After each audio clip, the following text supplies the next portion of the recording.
네, 여러분께서는 국민 라디오 매주 월요일 3시에 찾아오는 이윤호의 고전으로 본 오늘에 오셨습니다. 안녕하십니까. 아나운서 문희정입니다. 오늘도 스토리텔러 이윤호 선생님 함께해 주셨습니다. 선생님 안녕하세요. 예, 안녕하세요.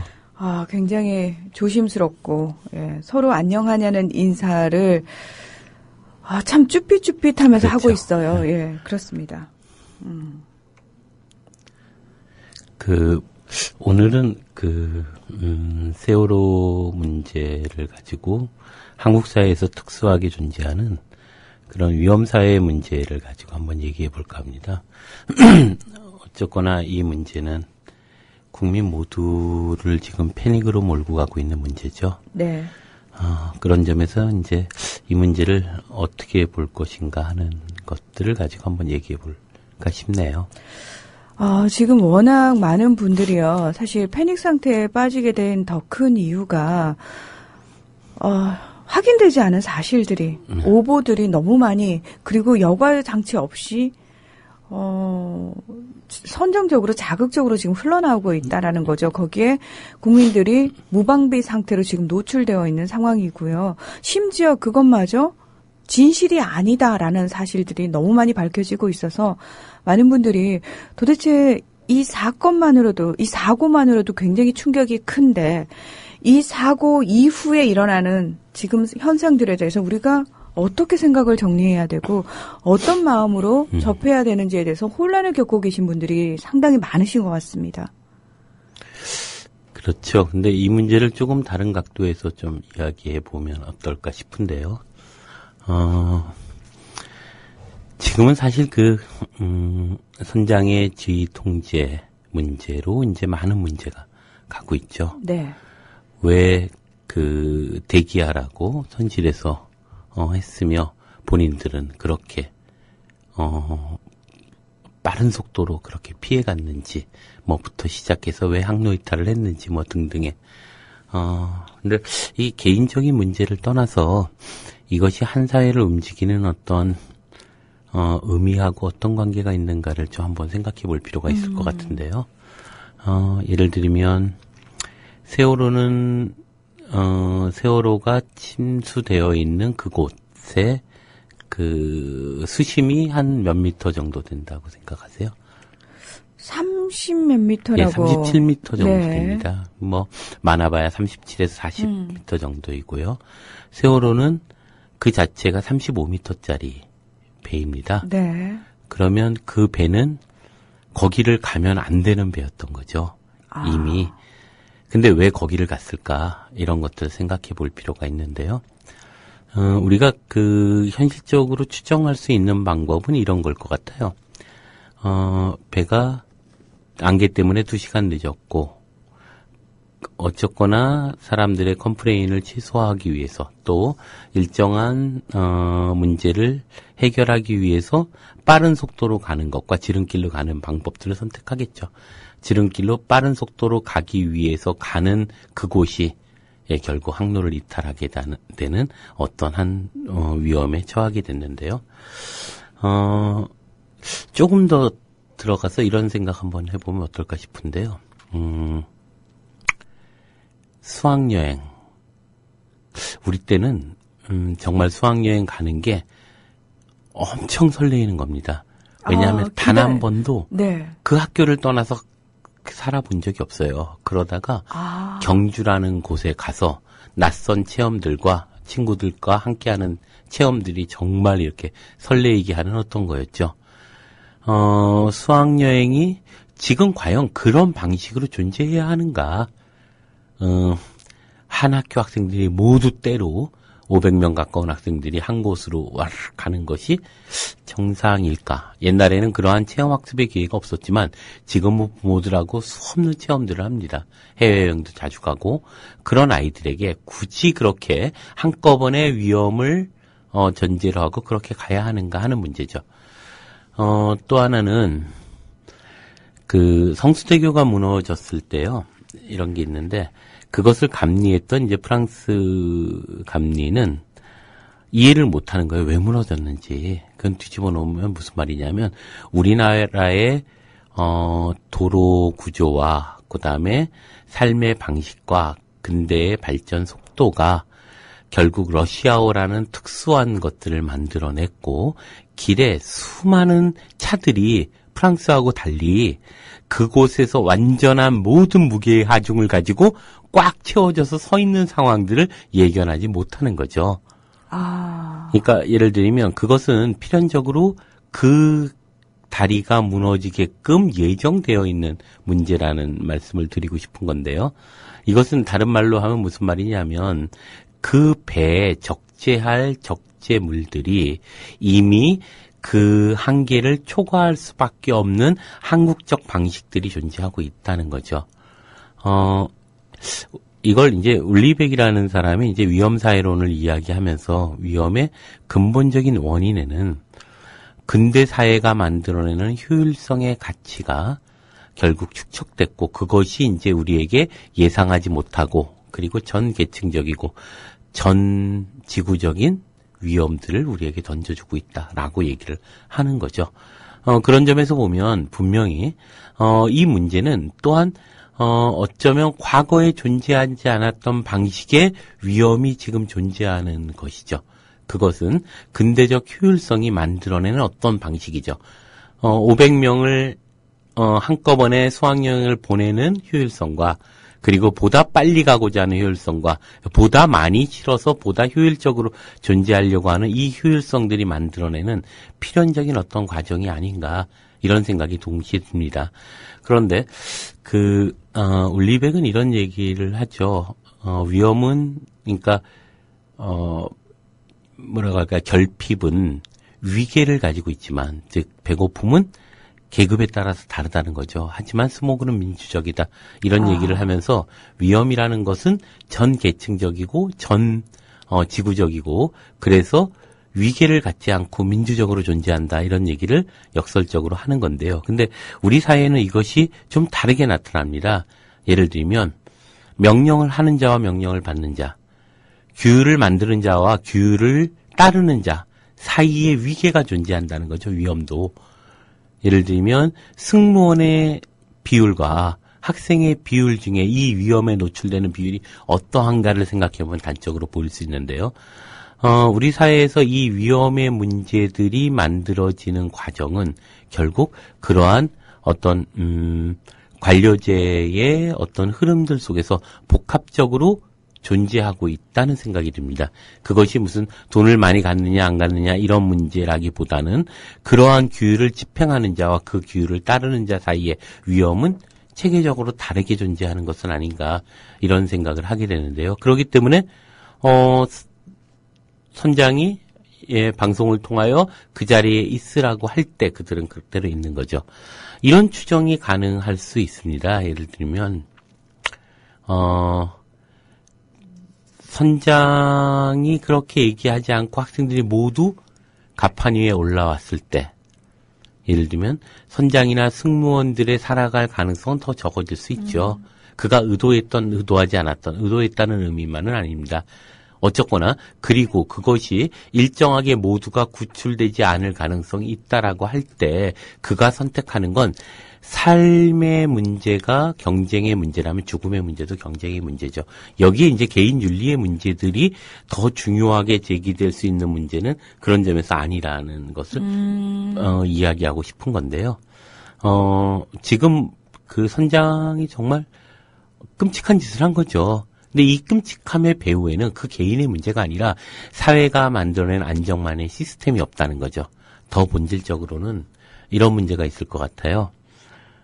우리나라는 정말 삼면이 바다로 덮여 있는 곳입니다. 그런데 그 안전에 대해서는 어떤 방비책도 가지고 있지 않아요. 시스템적으로. 이건 무슨 말이냐면 기업은 이윤이 존재하는 곳에 자본을 투자하고 국가는 그것을 보호하지만 그것이 아니라 이윤이 존재하지 않는 사회적 가치의 문제에는 나오지 않는다는 거죠. 그런 점에서 보면 이 위험을 어떻게 볼 것인가 하는 문제와 그리고 이 위험의 본질에 대한 문제에 대해서 우리가 좀 진지하게 고민할 필요가 있다고 생각하네요. 네. 지금 아마 이제 많은 분들이 언론에서 무분별하게 쏟아내는 내용들을 일방적으로 이제 받아들이기만 하다가 사실은 우리가 계속 정신을 좀 차리자라고 얘기를 하면서 좀 쉽지 않았거든요. 근데 이윤호 선생님 얘기를 들으면서 조금씩 또 다른 방면의 생각을 하게 되고 우리 삶 자체를 좀 돌아보는 시간을 가져보면 어떨까라는 생각이 듭니다. 우리 내가조아님께서도 이윤호 선생님 말씀을 들으면 마음이 조금 안정될까 해서 라디오 청취하고 있다고 하셨는데요. 다시는 이런 일이 반복되지 않기 위해서는 우리 생각과 삶이 좀 전반적으로 바뀌어야 된다라는 부분에 대한 이야기 오늘 계속해서 해보겠습니다. 국민 라디오 지지하는 4가지 방법 아시나요? 다운로드하기, 별점 주기, 댓글 달기, 구독하기. 국민 라디오를 보다 많은 이들에게 전할 수 있는 가장 손쉬운 방법. 다운로드하기, 별점 주기, 댓글 달기, 구독하기. 잊지 마세요. 다운로드하기, 별점 주기, 댓글 달기, 구독하기.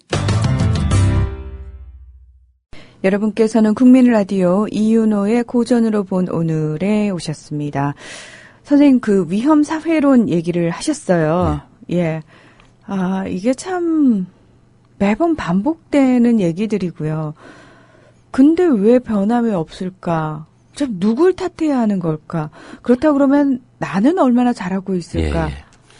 여기서 핵심적인 문제가 바로 그 문제인데요. 이제 울리백은 이제 재밌는 이야기를 마지막에 던집니다. 그렇다면 과거와 다르게 이 근대가 축적해놓은 효율성이 결국 우리에게 엄청난 위험을 만들어 오는 거잖아요. 네. 예를 들면 일본에서 벌어지고 있었던 그 원자력 발전소의 문제 역시도 이러한 우리의 욕망을 해결하기 위한 과정에서 축적된 어떤 그 근대적 효율성이 만들어낸 위험이라고 보는 거죠. 네. 대재앙들이 이제 점점 확대되고 있는데요.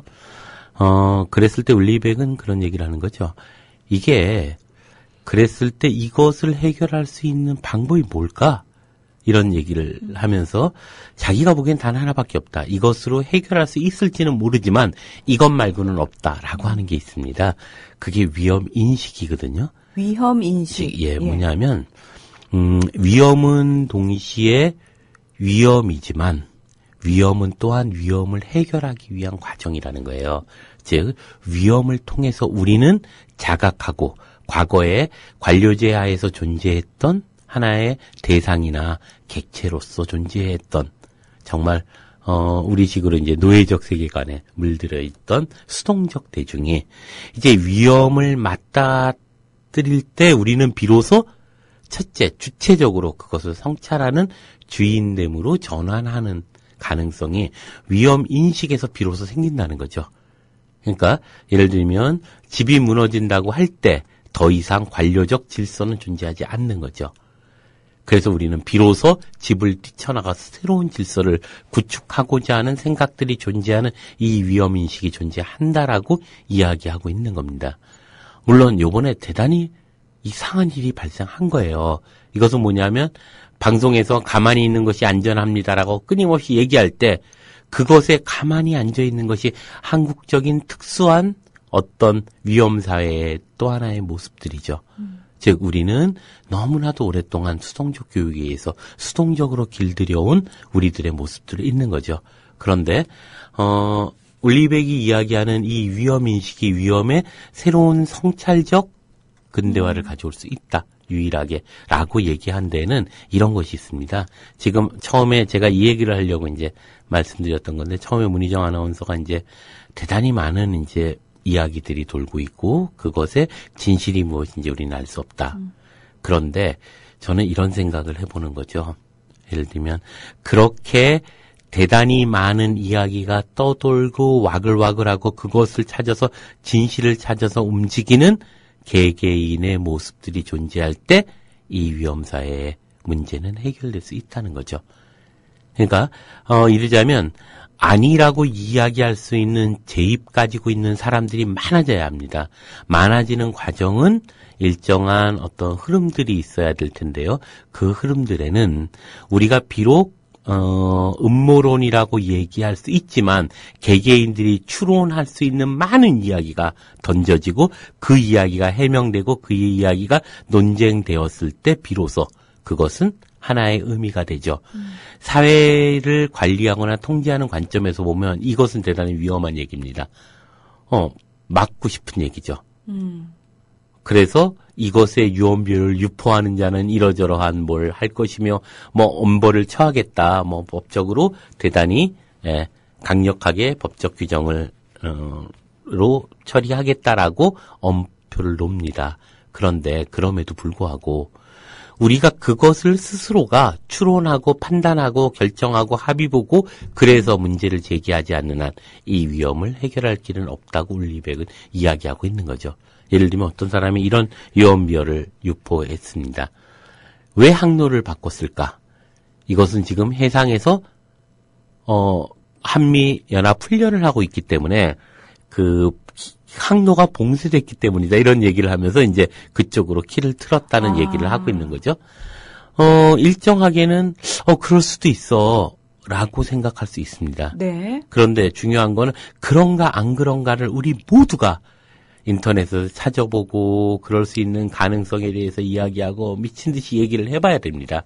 그럴 때 그 진실은 위에서 일방적으로 사회를 통제하기 위한 진실이 아니라 진정한 진실에 가까이 가는 것이고 이것이 그래서 이 문제가 반복되고 있는 오늘날에 이 문제를 막아낼 수 있는 것은 바로 그렇게 와글와글 거리는 것에서부터 시작돼야 한다고 저는 생각을 합니다.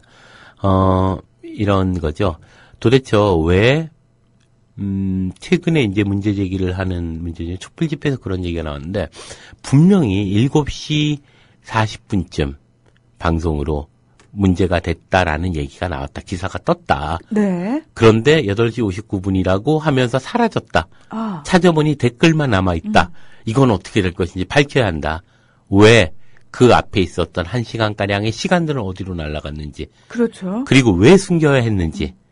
숨기지 않았다면 이것이 왜 오보인지를 밝혀져야 한다. 그래서 정부에게 이제 그런 걸 요구하고 있는 거죠. 근데 그것은 정부의 요구뿐만 아니라 우리들 스스로가 그것에 관심을 가지고 미친 듯이 이르자면 그런 와글거림을 가질 때 이 위험 사회가 제어되고 견인될 수 있습니다. 안전이라고 하는 관점에서. 우리는 또다시 효율성이라는 관점에서 문제가 야기될 수 있는 거죠. 그래서 골든타임이라고 하는 그 시간 동안 왜 선장은 대피시키지 않았을까? 대피를 못 시킬 걸까 안 시킨 걸까? 그리고 그는 그것의 속에서 그가 어떤 결과로 나타냈는가? 그리고 그 결과가 무엇을 의미하는가를 우리가 이야기해야 됩니다. 모두가.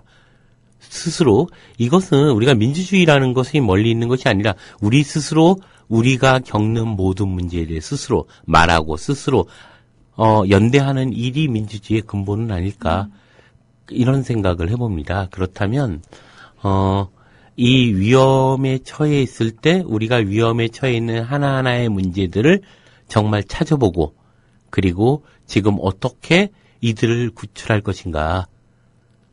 지금도 아직도 우리가 희망을 버려서는 안 돼요. 저는, 아직도 혹시 남아있을지 모르는 1% 혹은 0.1%의 가능성이라도 생존자 단 한 명이라도 그것이 어떤 것보다도 소중하다고 생각합니다. 그것을 위해서 우리는 와글거리고 머리를 맞대야 합니다. 모든 얘기들이 유언비어고, 사회를 불안하게 하는 거고, 이런 게 아니라, 사회가 불안해져야죠. 이만큼의 위험이 계속 반복되고 있는데, 그러면 불안함을 서로 나눌 때, 비로소 우리는 그것을 막기 위한 노력들을 할 수 있는 것이죠. 그런 점에서 보면, 저는 지금, 정부 차원에서 사회 불안감을 조성하는 이러한 유언비어를 유포하는 것에 대한 엄벌을 처하겠다라고 할 것이 아니라, 이 모든 것을, 가능할 수 있는 많은 사람들의 생각들을 가지고 이 문제를 해결하도록 노력해야 합니다. 이런 거 있잖아요. 바람이 많이 불어서, 그 다음에, 비가 와서, 밤이라서 껌껌해서 구출 자체는 못했다. 이거 잘 모르겠어요. 왜 그런지. 그 촛불 집회에서도 신 대표님이 그런 얘기를 했는데 밤은 바닷속은 언제나 밤이에요. 껌껌해요. 그렇죠. 예. 그렇죠. 그리고 비 오는 건 바다와 상관없어요. 없어요. 태풍도 1m만 내려가면 괜찮습니다. 도대체 왜 유속의 문제는 다른 방법으로 해결할 수도 있어요. 왜 그것 때문에 왜 지상에서 비가 오고 밤이고 그리고 왜 파도가 친다고 해서 왜 바닷속을 못 들어가는지 해명하지 않고 있는 거죠. 정말 구하려고 하는가 의심될 정도로 그러면 이 문제를 가지고 우리는 이런 생각을 합니다. 첫째는 한 사람의 문제로 계속 공략하고 있는 이면에 혹시 무엇이 있는가 의심해야 합니다. 혹시 다른 시스템, 다른 것들이 이 위험사회의 문제를 한 사람 개인의 선장의 문제로 치환하는 것은 아닌지 우리는 그것을 견제하고 제어하고 그것을 의심하는 주체여야 합니다. 또 그 대안을 어떻게 할 것인가를 끊임없이 머리를 맞대고 논의해야 되는 주체여야 합니다. 그런 것들을 통해서만 비로소 이 문제를 해결할 수 있는 것은 아닌가 이런 생각을 하는 거죠. 이 문제하고 약간 벗어나는 문제이긴 하지만 이런 게 있습니다. 아까 왜 제가 성수대교 붕괴 사건이었을 때 그리고 나서 이제 성수대교의 다리 끝에 양쪽에 뭐가 설치되냐면 과정물 감시하는 그 초소가 생깁니다. 예를 들면 3톤의 저걸 실어야 되는데 과적을 하니까 이 과정물을 감시하는 초소를 만들어서 과정물을 감시합니다. 근데 어떤 문제가 생기냐 하면 그러면 6톤의 물건을 싣고 차가 와요. 과적이죠. 그 초소 앞에서 딱 서요. 그러고 나면 그 옆에 트럭 한 대가 알바로 있는 거죠. 그래서 3톤을 거기다 나눠 실어요. 그리고 그 다리를 건너요. 다리를 건넌 다음에 다시 이쪽에 있는 것을 다시 실어서 6톤으로 가요. 이것은 뒤집어 놓고 얘기하면 더 위험함에 처하게 됩니다. 왜냐하면 트럭 한 대가 더 올라가 있는 거잖아요. 트럭 한 대가 더 과적된 거죠. 트럭 한 대에 6톤이 실려 있는 것이 트럭 2대에 3톤씩 실려 있으니까 더 무게가 더 나가는 위험성을 가지고 있는 거죠. 자, 이것이 우리 사회의 한 단면을 보여주고 있는 어떤 것입니다. 이러자면 위험을 해결하는 방법이 그 스스로의 주체의 시민적 공론장을 통하여 만들어내는 것이 아니라 일방적인 관료적 시스템에 의해서 진행될 때 이런 문제들이 발생하고 있다는 거죠. 지금의 위험도 끊임없이 발생할 수 있는 관료적 시스템과 효율성에 관련한 문제라는 거죠. 더욱이나 아까 제가 자본의 성격에 대한 얘기를 했는데요. 이윤이 없는 곳에는 자본이 없다. 그러면 안전 시스템을 구축하는 것에 자본은, 국가는 과연 이것에 투자할 것인가? 투자할 리가 없다는 거죠. 이윤이 없는 곳이고. 그렇기 때문에 적어도 사회적 안정망은 시민 스스로가 구축하지 않으면 사회적 안정망은 결코 자본에 의해서 구축되지 않는다는 생각이 듭니다. 그렇기 때문에 삼면을 둘러싸여 있는 이 한반도에 해상에서 벌어지는 일은 우리가 속수무책으로 어떠한 안전 시스템도 갖추고 있지 못한 거죠. 실제로 요번에 이 구출작전에서 모든 것이 얼마나 껍데기인가를 딱 보여줬잖아요. 네. 예? 인양하는 과정, 또 그것을 위해서 준비한 모든 것이 아직, 가능한 것이 아니고, 그리고 40몇 개가 있었던 그 구호 보트도 결국 한 개만 펼쳐지게 되는 이런 문제들을 겪으면서 우리가, 우리 사회가 어떻게 자기 위치를 잡아야 할 것인가에 대해서 좀 진지하게 생각해 볼 필요는 있겠다 생각을 하고요. 이번에도 사실 이 세월호 침몰 참사가 벌어지고 나서 이제 돌아가는 상황을 봤을 때 굉장히 답답했던 것들이 뭐냐면은 소위 말해서 관뿐만 아니라 민간에도 전문가라는 사람들이 존재를 한다고요. 그러면은 그 의견을 모아가지고 이런 의견도 내고 저런 의견도 냈는데 정작 관에서 하나도 받아주지를 않았다는 거죠. 맞아요. 그리고 오로지 관 주도로 했는데 중요한 거는 그럼 관 주도로 구체적으로 어떤 행동을 했느냐. 심지어 하지도 않으면서 의견조차도 받지도 않았다는 거죠.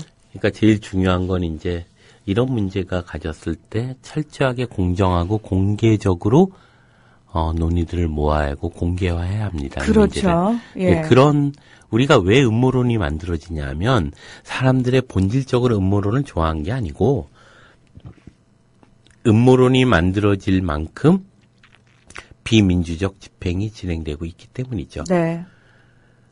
저는 이런 생각도 듭니다. 대통령이나 국회의원이나 도지사가 거기를 가서 도리어 그것을 구출 작전을 방해하면 방해하지 그것이 별로 의미 있는 방문이 결코 아니라고 생각합니다. 거기서 무슨 의미 있는 방문이 되겠어요. 거기를 왜 가요. 그래서 그들을 경호하기 위해서 또 그들에게 잘 보이기 위해서 모든 것을 또다시 구출의 문제는 뒷전으로 밀려나게 되고 그러한 뭐라고 할까요? 그런 유명 인사들, 그런 높으신 분들이 온 것을 경호하고 그것을 의존하는 일로 그 또 몇 시간을 보내야 되는 이것이 우리 사회가 갖고 있는 관료제의 또 다른 특징이 아닌가 이런 생각이 드는데요. 네. 저는 막스 베버라는 사회학자가 이런 얘기를 합니다.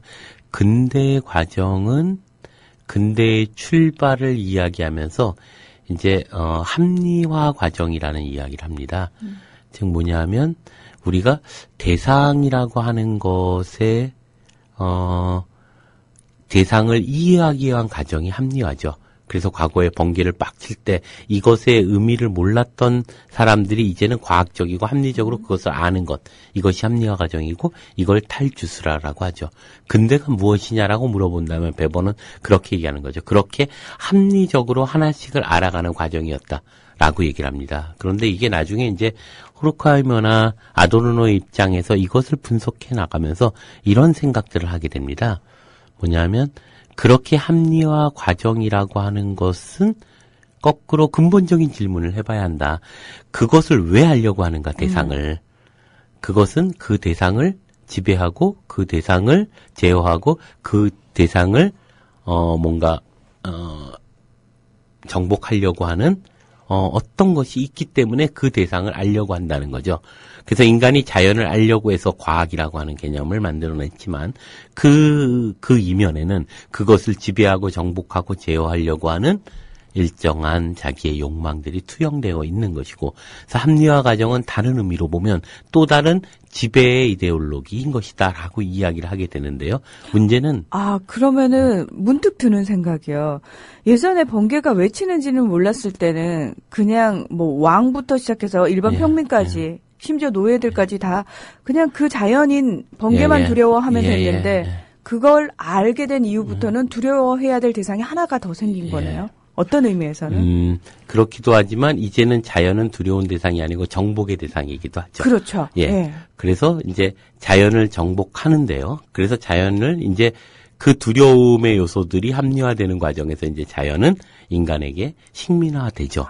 그런데 재밌는 건 뭐냐면 이것이 자연뿐만이 아니고 인간에 의해서 인간이 식민화되고 있다는 거죠. 네. 그게 이제 식민지도 그러할 것이고. 그렇죠. 그러니까 오리엔탈리즘이라고 하는 건 이제 동양학이죠.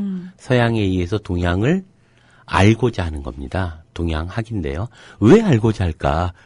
서양인들을 위해서 알고자 할까? 그게 아니고 서양의 관점에서 동양을 지배하기 위해서 동양을 알고자 하는 거죠. 동양을 위해서 알고자 하는 것이 아니라는 거죠. 네. 예를 들면 일본이 어쩌면 우리보다 더 많은 우리를 알고 있을 겁니다. 왜냐하면 일본이 조선을 지배하는 과정에서 조선에 대한 엄청난 연구들을 하죠. 이 연구를 하는 이유는 조선을 위해서가 아니라 자신들이 조선을 지배하기 위해서 연구하는 거죠. 그래서 토지조사 사업을 벌리게 되고 그리고 그들의 문화를 이해하려고 하고 이런 것들을 통해서 이제 지배의 욕망들을 가지고 결국 식민화하는 것이 이제 그것이 오리엔탈리즘인데요. 이것은 다른 한편으로 보면 이제 이분법적 대상, 즉 효율성을 높이기 위해서 자본은 노동을 지배하는 것이 되는 것이고요. 인간이 자연을 지배하듯이 인간이 인간을 지배하듯이 국가가 국가를 지배하듯이 자본은 노동을 지배해서 예를 들면 산업공학이라는 분야가 있죠. 이건 네. 뭐냐면 어떻게 하면 노동자들이 뺀질거리지 않고 일을 잘 하게 할까? 다른 말로 하면 어떻게 하면 가장 효율적으로 착취할까를 연구하는 학문이죠.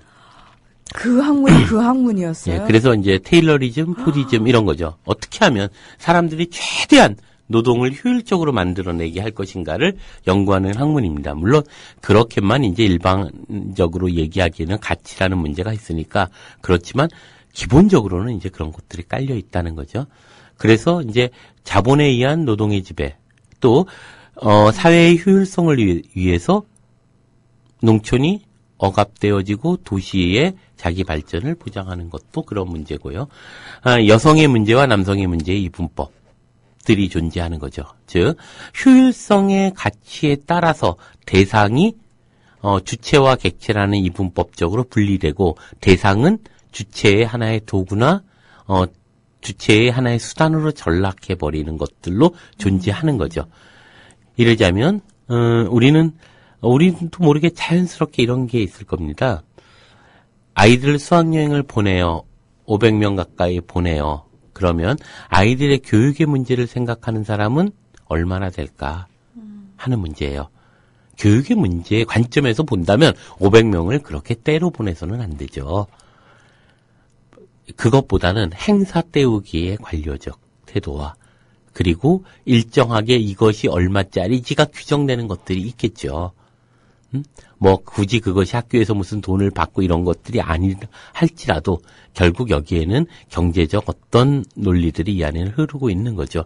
그래서 500명이 때로 그렇게 제주도에 갔어야 하고 그리고 그가 몇 시에 도착하느냐는 결국 얼마짜리를 얼마만큼을 버느냐와 관계가 있을 것이고 그 안에는 적재 화물이 얼마나 높게 쌓느냐는 그가 벌어들일 수 있는 이윤의 가치인 거죠. 즉 효율성의 관점에서 보면 아이들도 화물도 그리고 그 시간도 모두가 다 하나의 수단화 도구화 되는 것에 불과한 것이라는 거죠. 베버의 관점에서 보자면 이러한 뭐라고 할까요? 탈주수라 혹은 합리화 과정이라고 하는 것이 근대의 문제라면 이 근대의 문제라는 것은 이미 도구화되는 것을 전제로 하고 있다는 거죠. 그래서 이제 아도르노는 그걸 도구적 합리성이라고 이야기를 하는데요. 아이들은 도구화되어 있다는 거죠. 아이들이 도구화되어 있고 정부의 입장에서 보면 모든 시민은 도구화되어 있습니다.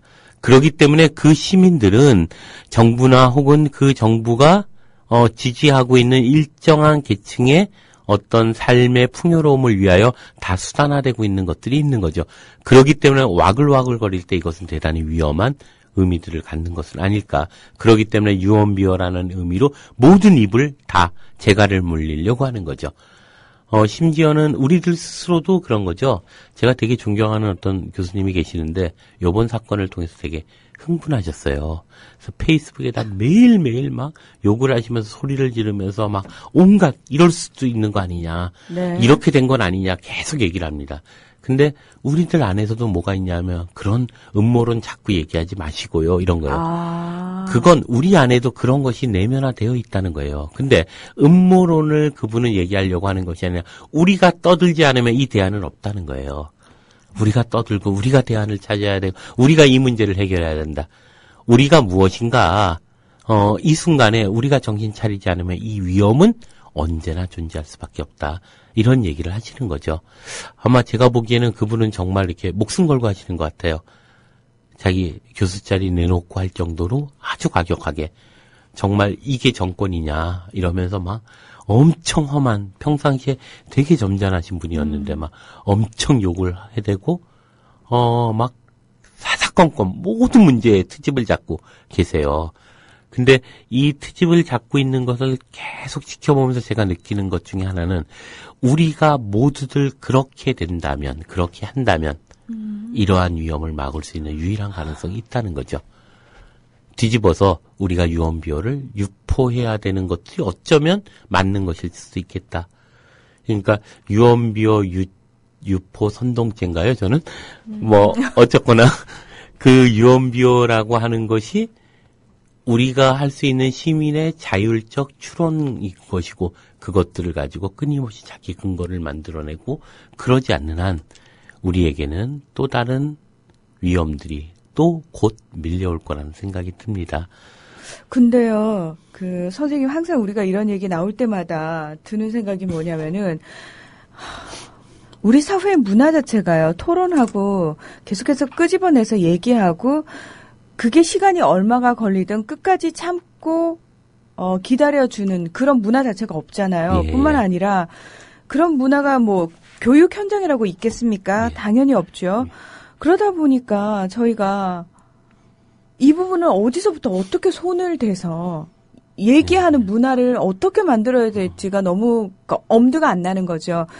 왜 유럽이라든지 이런 곳 우리가 항상 예로 드는 곳은 거기는 몇백 년에 걸쳐서 그런 문화가 형성된 거잖아요. 근데 그럼 당장 지금 우리 사회에서 그런 문화를 어떻게 만들어낼 거예요? 이런 식의 얘기를 많이 하거든요. 그러니까 유럽은 유럽이고 한국은 한국이고. 예. 그래서 저는 이런 생각합니다. 그렇게 묻기 전에 그가 그 일을 해야 돼요. 그러니까 저는 지금 늦었다고 생각하는 이때부터 우리는 우리의 민주주의의 장근육을 만들어야 되는 거죠. 일상의 정치, 일상의 문화들을 가지고 하나의 새로운 가능성을 만들지 않으면 안 되고요. 저는 그냥 개인적으로 국민TV를 보면서 이게 조합의 형태라는 게 정말 의미 있다고 생각해요. 조합이라는 건 후원회원을 모집한 게 아니잖아요. 네. 내가 한 사람의 주체적 주인입니다. 실천으로서 그가 할 수 있는 것들을 스스로 자극받고 자극주고 그래서 내가 무엇을 행할 수 있을까를 스스로 판단하는 거잖아요. 그래서 모두가 주인됨을 스스로가 선포하는 일인 거죠. 그것은 뭐 사소한 일상의 문제로부터 출발할 수도 있겠죠.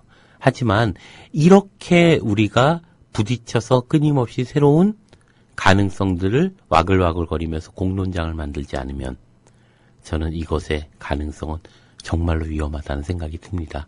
이 위험이라는 것은 우리가 침묵하고 있을 때 이 위험은 거대한 위험으로 존재할 것이고 안전 시스템은 우리가 떠들지 않는 한 절대로 만들어지지 않는다는 거예요.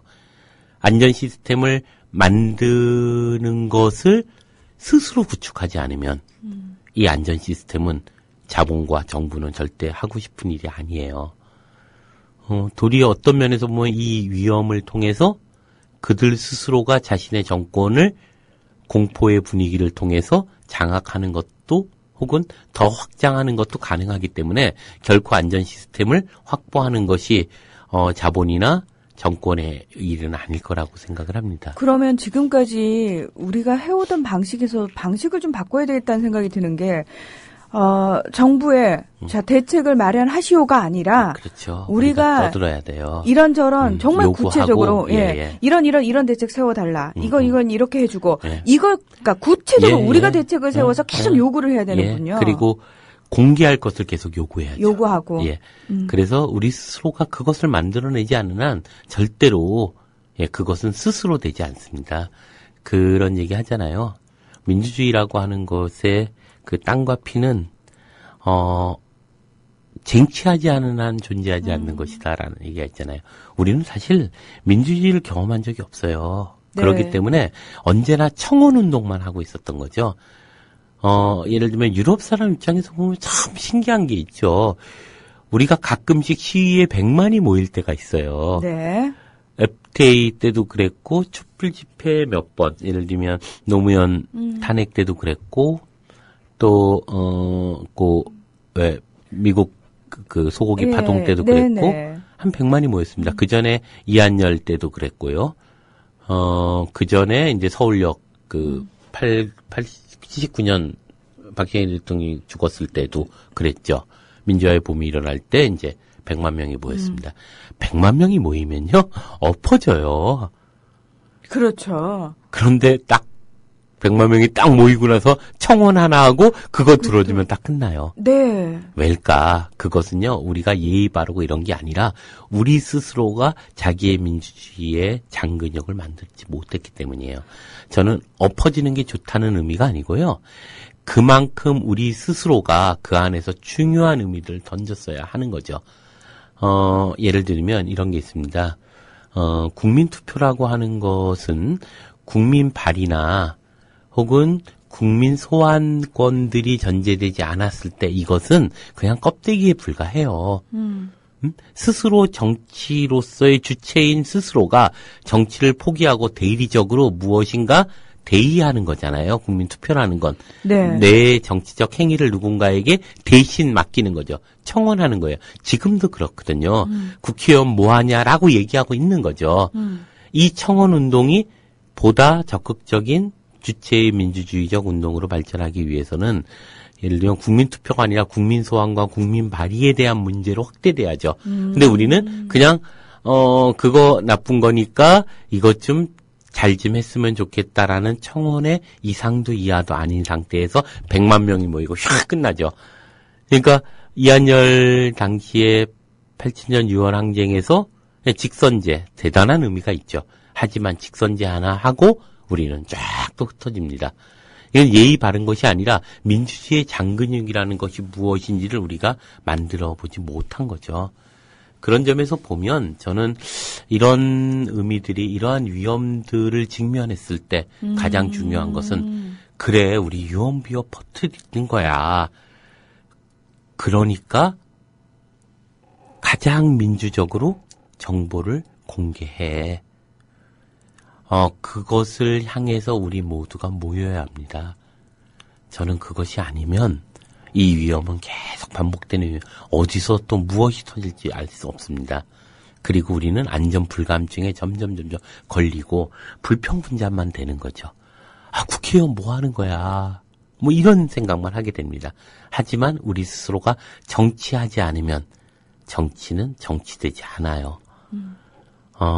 그런 점에서 우리가 한 번쯤 이 문제를 통해서 이 위험을 막아야 되는 우리들의 모습에 대해서 한 번쯤 돌아보는 것이 정말 지금이야말로 가장 중요할 때는 아닌가 이런 생각이 좀 들기도 합니다. 비슷한 일이 왜 반복되냐고 제가 아까 말씀드렸던 기억이 나는데 많은 분들이 통탄하듯이 그렇게 얘기를 하잖아요. 가장 간단한 이유였네요. 비슷한 일이 반복되는 건 그걸 통해서 제대로 배우고 바뀌었어야 되는데 그러지 못했기 때문에 또다시 배움의 기회가 주어질 수밖에 없는 상황이 벌어지는 거네요. 그렇죠. 그러니까 일본의 이제 가나타리 고진 같은 학자는 그런 얘기를 하죠. 일본 사회는 끝났다는 거예요. 왜? 시위가 없으니까. 스스로가 스스로의 주체로서 자기의 권리를 포기하는 순간 일본은 끊임없는 위험이 반복될 것이다. 순한 어린 양들이죠. 네. 일본 사람들은 모여서 정치 얘기 안 하는 게 불문율이래요. 네. 요즘 우리 사회도 점점 그렇게 되고 있죠. 그래서 그들은 시위가 없어요, 일본은. 그런데 그래서 시위하지 않는 나라라는 의미들 속에서 일본의 민주주의란 이제 더 이상 찾을 수가 없을 것이다. 이런 얘기를 합니다.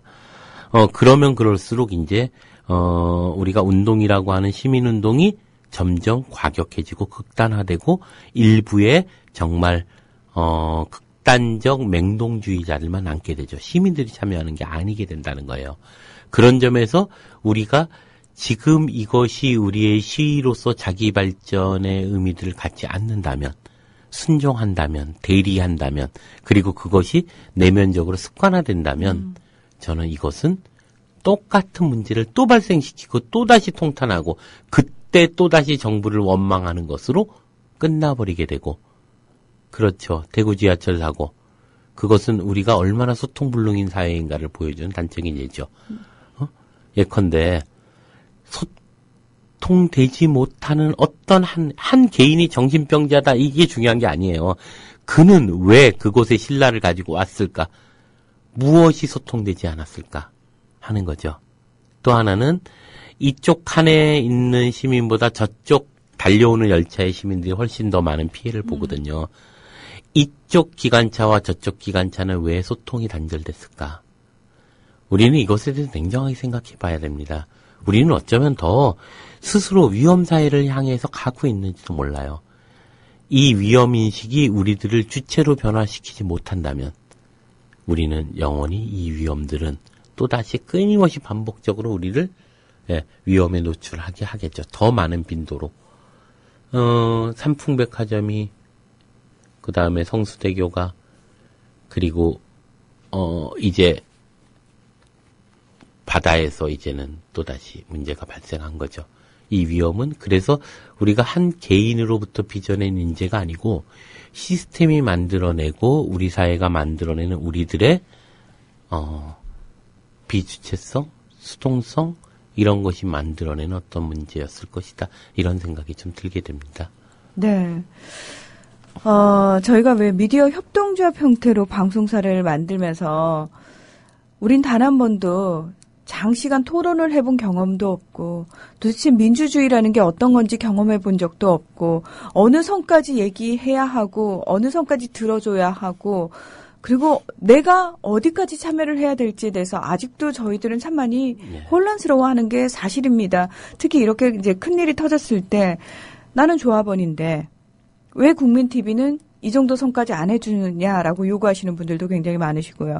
그러면서 또 내부적으로 목소리가 나오기도 하고요. 그리고 또 타 방송사와 비교를 하기도 하면서 사실은 이 자리에 앉아있는 저 역시도 혼란스러운 거죠.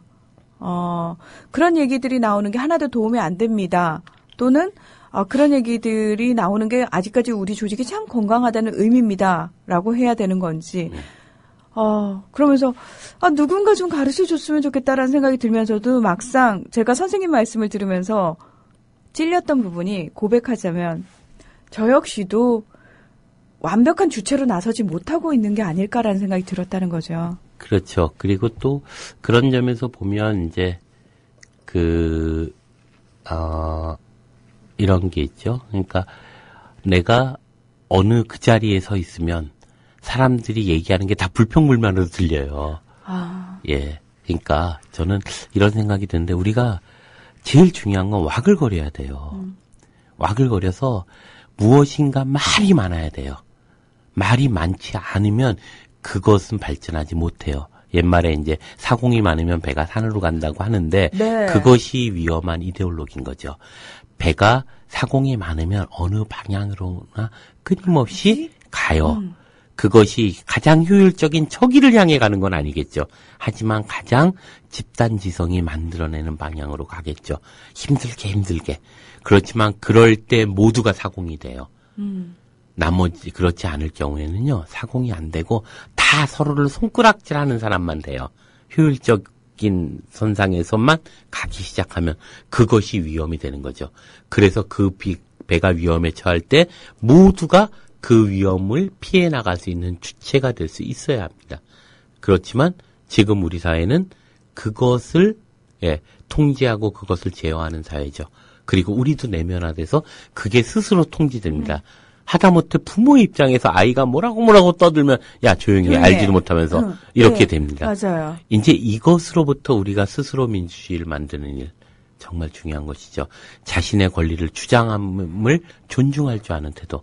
그리고 그 속에서 끊임없이 추론하고 타인과 함께 할 수 있는 가능성들을 열어놓고 가는 이것이 시민의 공론장의 의미들이 아닐까 이런 생각을 좀 합니다. 참 부모들도 쉽지가 않은 게요. 내 아이를 그렇게 키우잖아요. 자, 어디서든 의문이 들면 얘기하라고. 근데 중요한 건 이 아이가 학교라는 곳을 갑니다. 네. 그러면은 대부분의 다른 아이들은 그렇게 교육받지 않았다는 거죠. 심지어 교육 현장에서도 자, 선생님이 얘기할 땐 조용히 해야지. 그리고 선생님 말씀 잘 들어. 근데 정작 말 잘 들은 아이들한테 지금 어마어마한 참사가 닥쳤다는 거죠. 그럼요. 그러니까 이런 데서 부모들은 또 한 번 좌절을 하게 되는 거예요. 내 아이만 그렇게 민주적으로 키운다는 게 어떤 의미를 가질까? 예, 사회 전체가 변해야 되는 거죠. 근데 그걸 변하기 위해서 우리가 지금부터 자기 첫 발자국부터 시작해야 돼요. 저는 이게 얼마나 길지 잘 모릅니다. 그리고 얼마나 많은 암초가 있을지 잘 몰라요. 하지만 중요한 건 모두가 유언비와 유표죄가 돼야 돼요. 모두가 와글와글 떠들어야 돼요. 추론해야 되고 모두가 무엇인가 바락바락거리면서 세상을 향해서 이야기를 해야 합니다. 그래야지 공론장이 만들어지는 거죠. 그런 점에서 지금의 위험들을 우리가 마지막까지 희망을 놓치지 말아야 되지만 동시에 이것들을 통해서 우리가 배워야 할 것은 수동적인 대상이 됐을 때, 수동적인 삶이 됐을 때 그 위험은 또다시 반복될 것이다라는 거죠. 적어도 누구 하나 왜 500명이 다 같이 수학여행을 가는 게 이게 맞습니까? 라고 싸워야 되죠. 그래서 그걸 싸우는 과정에서 이 문제가 이제는 또 다르게 변화해야죠. 지금 이 방송을 함께 하고 계신 우리 부모님부터 사실 좀 용기를 내야 되겠구나라는 생각이 드는 게요. 부모 마음은 그렇습니다. 내 아이가 혹시라도 내가 유배를 나서 내 아이가 왕따를 당하거나 학교에서 선생님한테 불이익을 당할까봐 분명히 문제 제기를 하고 싶은데도 입을 꾹 다무셨던 분들이 상당히 많죠. 많으시거든요. 예. 그리고 아이한테도 웬만하면 입 다물고 튀지 마라라고 얘기했을 때가 대부분이었을 거란 말이죠. 근데 더 이상 그렇게는 안 된다는 거죠. 예. 냉정하게 돌이켜보면 어떤 의미에서 내 아이 하나 지키자라는 그게 부모로서 너무 당연한 마음이지만 결국은 내 아이도 안전하게 지키지 못하는 방법이라는 걸 좀 깨달을 때가 이제는 오지 않았나. 그래서 네. 정말 울리백이 그런 얘기를 하거든요. 이게 정말 대안이 될까 알 수 없다. 하지만 이것 말고는 대안이 없다. 이렇게 우리 모두가 주체가 돼서 이 위험을 넘어서는 안전에 대한 욕망이 연대하는 일, 안전을 위한 것으로 서로가 함께 힘쓰는 일, 이것이 어쩌면 이제 남아있는 유일한 성찰적 근대화의 의미는 아닐까. 그래서 이제 그걸로 이제 위험사회론이라는 책을 씁니다. 그리고 이제 성찰적 근대화라고 하는 책을 쓰죠. 거기서 얘기하고자 하는 것이 지금의 위험은 옛날의 위험과 진짜 다르다. 지금의 위험은 우리의 어떤 효율적 욕망이 만들어내는 위험이고 이것을 막기 위해서는 우리 스스로가 성찰해내야 한다. 성찰이라고 하는 건 개인적으로 반성하는 것이 아니라 바로 우리가 집단적으로 와글거리는 공론장을 만드는 데 있다. 이런 얘기가 이제 울리백의 어떤 의미인데 우리가 참 이렇게 공론장이라고 하는 것이 우리한테 정말 낯섭니다. 정말 얘기해 본 적이 없는 거예요. 그렇게 사람들을 설득해 본 적이 없고 네. 함께 하자고 손잡아 본 적이 없는 거죠. 이게 우리들의 오늘날의 어떤 것이고 이런 위험을 통해서 우리가 배워야 합니다. 그것을 막을 수 있는 것이 무엇인지를 우리가 스스로 느껴야죠. 네. 사실은 늘 그렇습니다. 이윤호 선생님께서 하시는 말씀이 분명히 어떤 사회의 전반적인 얘기고 사실은 조금 보편적인 얘기가 아닐까라고 생각을 했는데 늘 왜 이렇게 들으면서 가슴 한구석이 뜨끔뜨끔뜨끔 하면서요. 자꾸 부끄러워지는지 모르겠습니다. 오늘도 사실은 그런 느낌이 많았는데요. 제 삶 속에서 먼저 변화하도록 제가 방송 늘 말미에 이런 약속을 몇 번 했던 것 같은데 사실은 지키려고 늘 의식하고는 있거든요. 쉽지는 않습니다만 예. 오늘 또 한 번 나 자신부터 좀 바꿔보고 제대로 한번 변화해보자라는 다짐을 하게 되면서 예, 선생님과의 시간은 또 마무리를 해야 될 것 같습니다. 오늘도 귀한 말씀 고맙습니다. 예, 고맙습니다. 국민 라디오